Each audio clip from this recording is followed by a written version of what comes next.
నెల్లూరు నగరంలో జరుగుతున్నటువంటి పరిణామాలు అందరికీ తెలిసినటువంటి విషయమే. నెల్లూరు నగర మేయర్ స్థానం దాదాపు అవిశ్వాసం పెట్టి నెల 10 రోజులు పూర్తవుతా ఉన్నటువంటి సందర్భం. అయినప్పటికీ రాజ్యాంగబద్ధంగా గిరిజనులకు వచ్చినటువంటి ఈ అవకాశాన్ని గిరిజనులకు రాకుండా రాజకీయ కుట్రలు చేస్తున్నటువంటి పరిస్థితి నెల్లూరులో.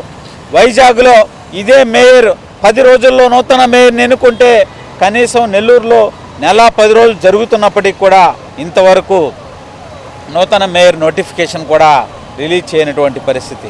నిజంగా కలెక్టర్ గారిని అడుగుతా ఉన్నాం, ఏంది ఇది, ఈ రాజ్యాంగం ఎక్కడి రాజ్యాంగం ఇది అని చెప్పి అడుగుతా ఉన్నాం.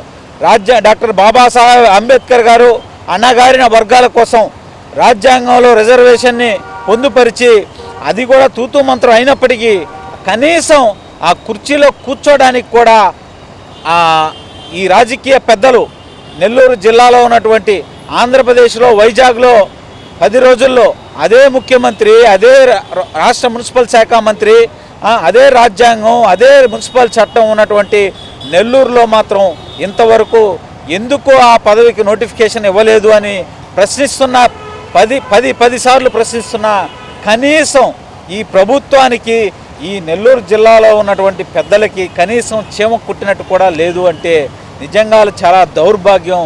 నవ్విపోదురుగాక నాకేళ్ళ సిగ్గు అన్నట్టు ఈ ప్రభుత్వ పెద్దలు వ్యవహరిస్తూ ఉన్నారు. చాలా దౌర్భాగ్యం. ఈరోజు విఆర్సి సెంటర్లో ఈ నగర మేయర్ స్థానాన్ని గిరిజనులకు కేటాయించకుండా నోటిఫికేషన్ విడుదల చేయకుండా అలసత్వం వ్యవహరిస్తున్నటువంటి ప్రభుత్వ తీరును నిరసిస్తూ పాంప్లెట్ రిలీజ్ చేయడం జరిగింది. గిరిజన ప్రజా సంఘాల ఐక్య వేదిక ఆధ్వర్యంలో ఈ పాంప్లెట్ని ప్రతి గ్రామానికి తీసుకుపోతాం. గ్రామాన ఈ కూటమి ప్రభుత్వం గిరిజనుల గొంతు ఏ విధంగా కోస్తుంది, గిరిజనుల పట్ల ఏ విధంగా పక్షపాత ధోరణితో వ్యవహరిస్తూ ఉంది అనేటువంటి విషయాన్ని గ్రామానికి ఇవాళ నుంచి తీసుకుపోవడం జరుగుతుంది. అన్ని రాజకీయ పార్టీలను కూడా కలవడం జరుగుతుంది.